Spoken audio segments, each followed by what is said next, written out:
still.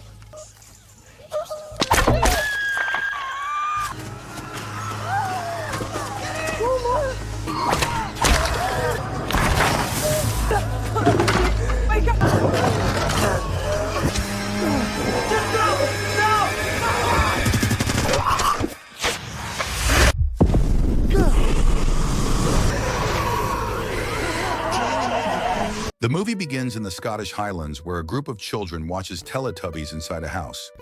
Outside, the adults are shouting. A distressed woman runs in, leaves a young girl behind, and warns the children not to go outside. Moments later, they hear disturbing noises. One boy, Jimmy, approaches the door and calls for his parents. Suddenly, he rushes out and sees his mother, who tells him to run just before she's attacked by a zombie. Around him, chaos erupts as infected people violently assault others. A deadly virus called Rage has spread across the UK. While it was eliminated on mainland Europe, Britain was quarantined, leaving its survivors isolated. The story then jumps 28 years forward. On a small island off the English coast, a survivor community lives behind barricades. They make their own weapons and take dangerous trips to the mainland for supplies. We meet 12-year-old Spike, woken up by his father, Jamie. Today is the day of an important expedition. At breakfast, they go over the list of essentials.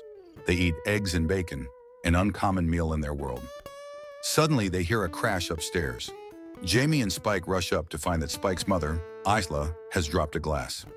She's seriously ill from an unknown disease and looks weak. She asks about Spike's school day. He admits he didn't go. Jamie reminds her that Spike is heading to the mainland, not school. Isla becomes furious, angry that her son is being sent into danger. Spike calms her and offers her a piece of bacon from his plate. He then says goodbye, pretending he's going to school. Downstairs, their neighbor Sam gives Spike his first bow. Jamie and Spike leave the house and are greeted by members of the village committee who are excited for Spike's first expedition. At the main gate, a village member reminds Spike of the rules. He's allowed to leave and return, but if he doesn't come back, no one will search for him. She points to crosses marking those who never returned. Once a sentry confirms the path is clear, the gate opens. Jamie and Spike cross a stone causeway that only appears at low tide. After hours of walking, they reach a forest on the mainland. They soon encounter a slow, crawling infected person. Jamie instructs Spike to use his bow and aim for the neck. Spike shoots and kills it. The noise draws more infected, who charge at them. Jamie quickly handles the threat and kills all of them. However, when he sees an infected child, he hesitates and the child walks away without attacking. Jamie praises Spike for his first kill, and they move on. They arrive at a looted, abandoned house and decide to search for supplies. Inside, they find a man hanging upside down with the word Jimmy carved into his chest. The man begins screaming and moving like he's infected. Jamie explains that he was likely left as punishment by a hostile group. He instructs Spike to kill him. Spike hesitates but eventually complies. Continuing through the woods, they come across a mutilated deer carcass. Nearby, they spot a deer's head lodged high in a tree. The mangled deer is a clear sign that an alpha zombie is nearby. Jamie and Spike immediately flee, but a large group of infected, led by the alpha, begins chasing them. Jamie kills several, but Spike struggles to aim, missing most of his shots. With no escape, they retreat to the abandoned house and hide in the attic just before the zombies reach them. Back on the island, the community prepares a welcome party for Spike. From a nearby hill, the alpha watches the house, waiting for them to come out. Jamie explains that alphas are different. They're smarter, stronger, and harder to kill. With no arrows left and the tide up, they have no choice but to wait. Spike blames himself for missing, but Jamie reassures him. Later, Spike notices a distant bonfire, but Jamie doesn't recognize who it might be. Around midnight, the house begins to collapse. Jamie and Spike escape just before it falls. Jamie warns that the noise will draw more infected, so they run. The tide has gone down, giving them a chance to return. The alpha spots them and follows. The two sprint across the causeway toward the island.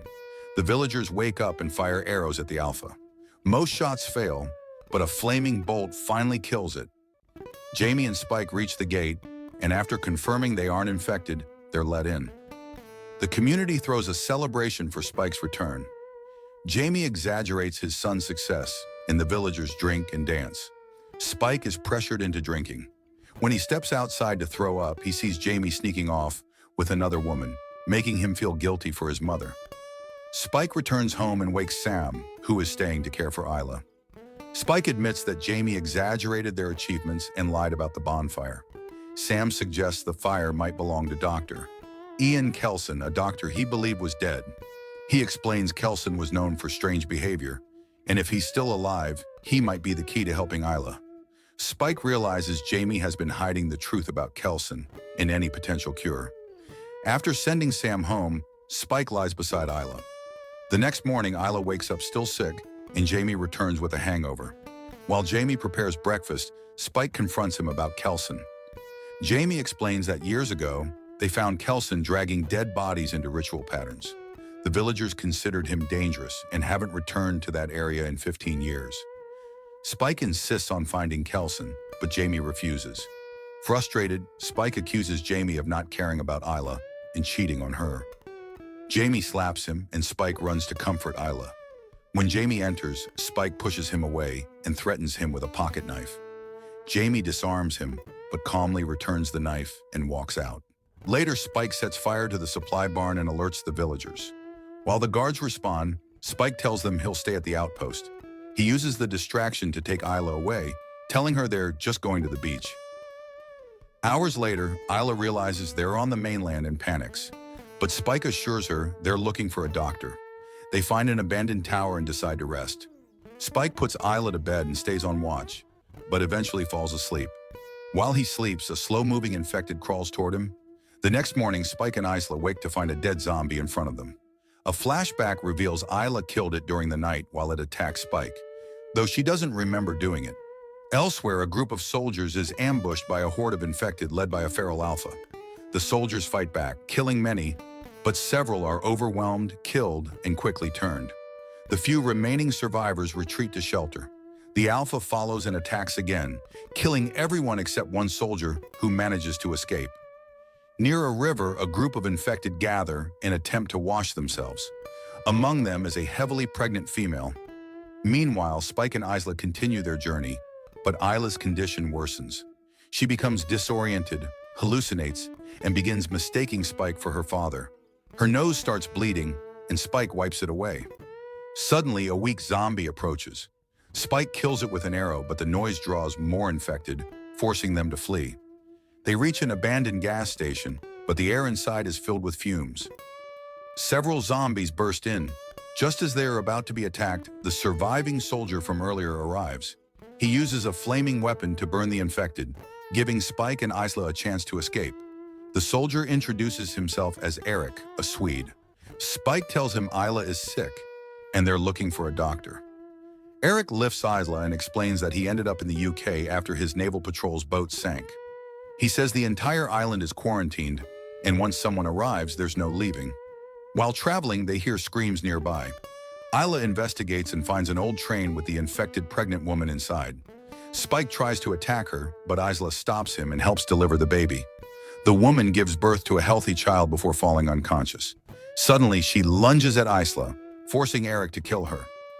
Eric panics and tells Isla to put down the baby, believing the child is infected and insisting that infected people shouldn't reproduce. Isla hesitates. Suddenly,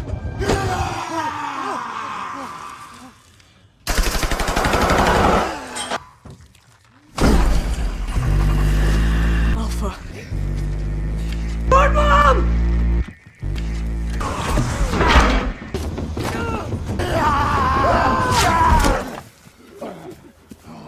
a man steps out and identifies the alpha as Samson. He retrieves Eric's severed head from the creature and decides to keep it as a memorial. When Spike asks if he's Dr. Kelson, the man confirms it. Kelson leads them to his camp, where he has built a memorial shrine dedicated to the dead, based on the phrase memento mori, which means remember death.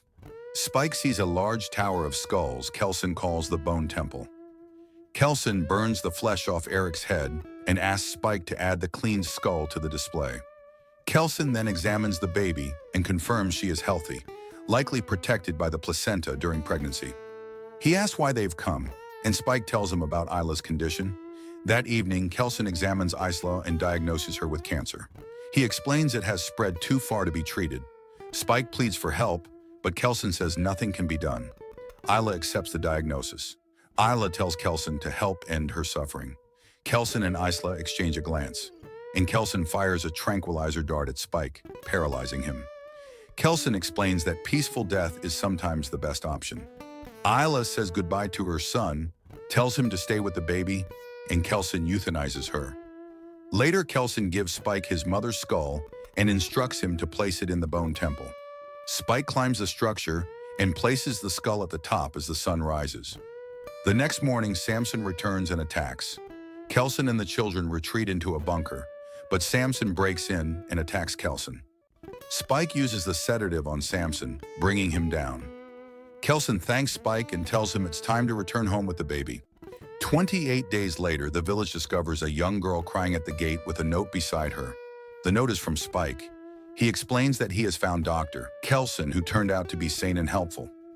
He also reveals that the baby, named Isla, is the daughter of an infected woman but is completely healthy. Spike asks Jamie to take care of her and states that he will return when he's ready. Jamie reads the letter and rushes to the causeway, but the rising tide blocks his path. He stands there, unable to continue. Elsewhere, an infected approaches Spike. He quickly kills it with an arrow, but more infected appear. Spike flees, pursued by a horde. He then encounters a blonde man in a tracksuit who compliments his aim. The man signals his team, who swiftly eliminate the pursuing zombies with precise attacks. Before the scene ends, the blonde man introduces himself as Jimmy. A crucifix he wears confirms he is the same boy from the movie's opening. He offers Spike friendship, hinting at the beginning of a new alliance. Make sure to subscribe and turn on notifications so you're the first to know when we drop more videos like this. Thanks for watching.